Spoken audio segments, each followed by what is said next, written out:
Boa tarde, quinto ano. Olha, hoje nossa aula de história, algumas revisões importantes. A gente vai iniciar falando sobre o tempo e a história. Sabemos que a necessidade de marcar acontecimentos e fatos levou os seres humanos a inventarem instrumentos que cumprissem esse objetivo. Qual o objetivo? Marcar, o tempo, marcar acontecimentos, fatos. Porém, as formas encontradas nos dias atuais são bem diferentes das utilizadas em outras épocas. Primeiro, o homem começou a observar a posição e a frequência de fenômenos naturais, Como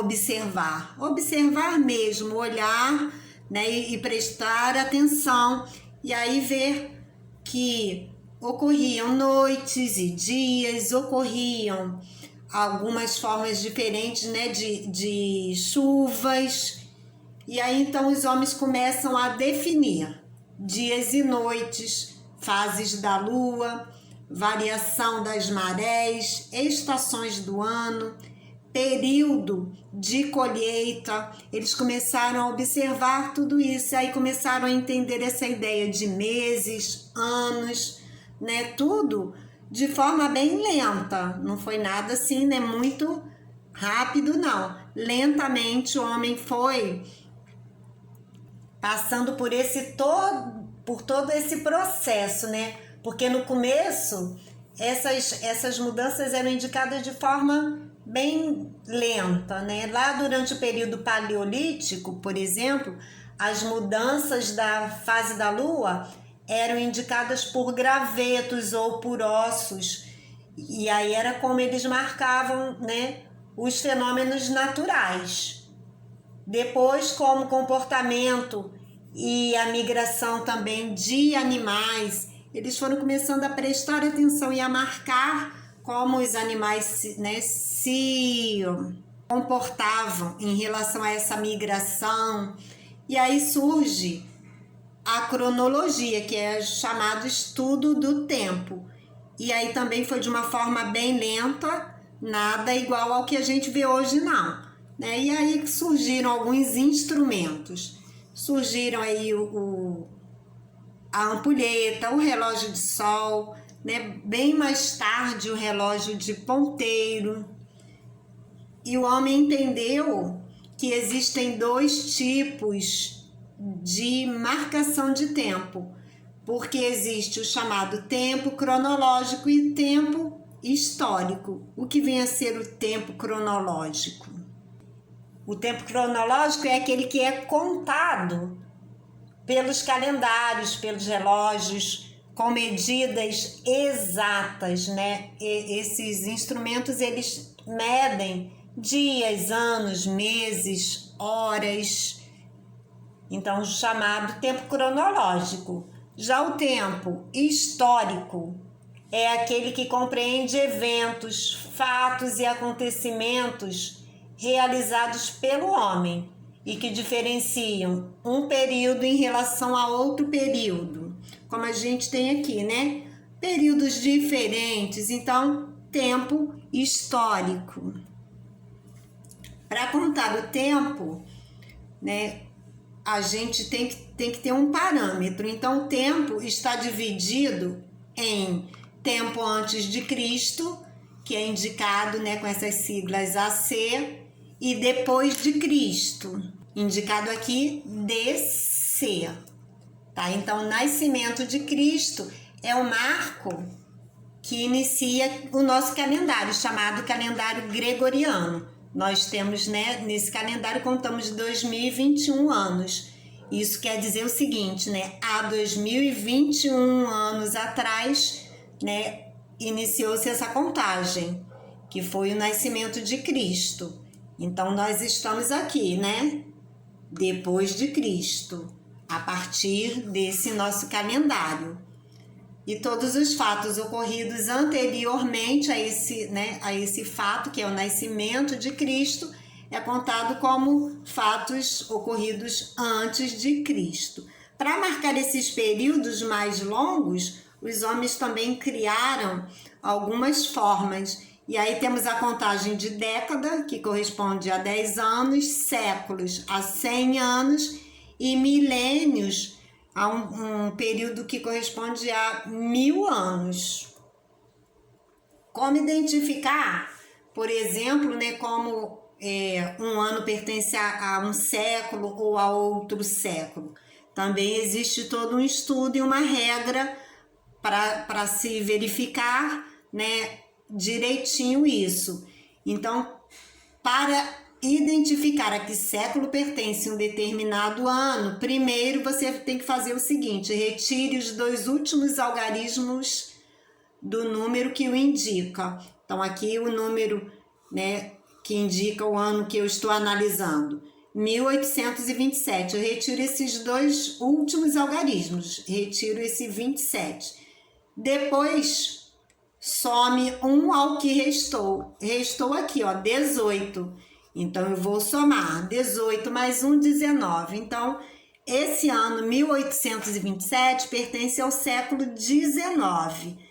Quando o ano terminar em 00, você precisa somente eliminar os 2 zeros. E aí você terá a indicação de século. Aqui, olha, restou apenas 15. Então, século 15. Sabemos que todos nós somos sujeitos da história. E por muito tempo, apenas textos escritos oficiais e autenticados por algum governo ou autoridade eram considerados fontes históricas. Porém, a partir das primeiras décadas do século XX, outras fontes passaram a ser levadas em consideração. E aí, então, qualquer vestígio deixado por sociedades humanas passou a ser considerado objeto de estudo válido para estudar o passado. E a partir de então, teve-se a seguinte visão: devemos valorizar toda e qualquer experiência, os atos corriqueiros de pessoas comuns, né, que muitas vezes passam despercebidas dia após dia, pois assim como um personagem ilustre de livro, todas essas pessoas também podem ser fonte de reflexão sobre o passado e também o presente. E a partir disso, né, tivemos aí alguns tipos de documentos que são considerados importantes. Os chamados documento histórico, que podem ser documento escrito, né, que são livros, jornais, revistas, bilhetes, orações. Os documentos não escritos, que podem ser vários, né, são os chamados iconográficos. São materiais, por exemplo, como imagens, desenhos, mapas, pinturas, esculturas, fotografias. E temos também os chamados documentos arquitetônicos, que são construções como igrejas, casas, estações de trem, pontes. Então, são esses os tipos de documento histórico. Toda a história começou lá na chamada pré-história. Na verdade, a pré-história corresponde ao período anterior à invenção da escrita. E nesse período, os homens eram nômades, isto é, eles não tinham moradia fixa. Eles se abrigavam eventualmente em cavernas, em momentos, né, de frio ou então à noite, e vestiam-se com peles de animais, caçavam, pescavam e coletavam frutos. E esse modo de vida permaneceu por um tempo, mesmo depois que os homens descobriram o fogo. Eles criavam seus objetos geralmente a partir de madeira, osso, principalmente de pedra, para poder caçar, pescar. E aí, com, né, o decorrer do tempo, ele aprendeu a manipular o fogo. Então, a partir dessas descobertas, a vida dos seres humanos mudou bastante, porque aí os homens podiam se aquecer durante a noite, sem depender apenas dos agasalhos de pele, né? Podiam ter luz, eles poderiam, né, utilizar o fogo para alimentação, cozinhando a carne de animais. E aí depois, no período neolítico, o homem já começou a armazenar alguns alimentos, começou a criar gado. E aí então o homem passou a se fixar no território, o chamado sedentarismo. E aí começam a surgir então os primeiros povoados, né? Os primeiros grandes povos. Os homens começaram a se organizarem em pequenas comunidades. Depois, com o passar do tempo, começaram a também desenvolver algum tipo de comércio, né? O primeiro tipo de troca era o chamado escambo.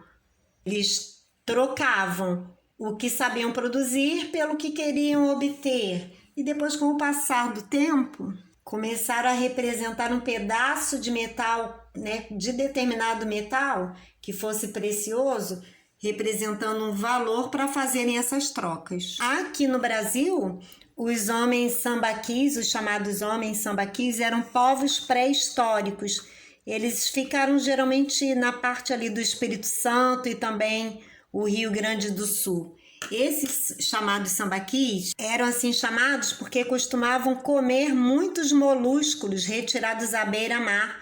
E aí eles iam jogando as conchas que, com o passar do tempo, iam formando enormes montanhas de conchas conhecidas como sambaquis. E finalizando aqui o nosso conteúdo, né? A sociedade. A princípio, o mais velho comandava o grupo, mas as famílias foram crescendo e surgiu a propriedade privada. Os chefes dos grupos foram enriquecendo e surgiu o que chamamos Estado. Aqui no Brasil não existia ainda a presença do Estado antes dos europeus aqui chegarem. Os grupos que aqui viviam eram chamados seminômades. Deslocavam-se de um lugar para o outro de acordo com suas necessidades e faziam o escambo, que é o quê? A troca de mercadorias sem interferência do dinheiro. Espero que você tenha compreendido tudo. Um abraço e até a próxima aula.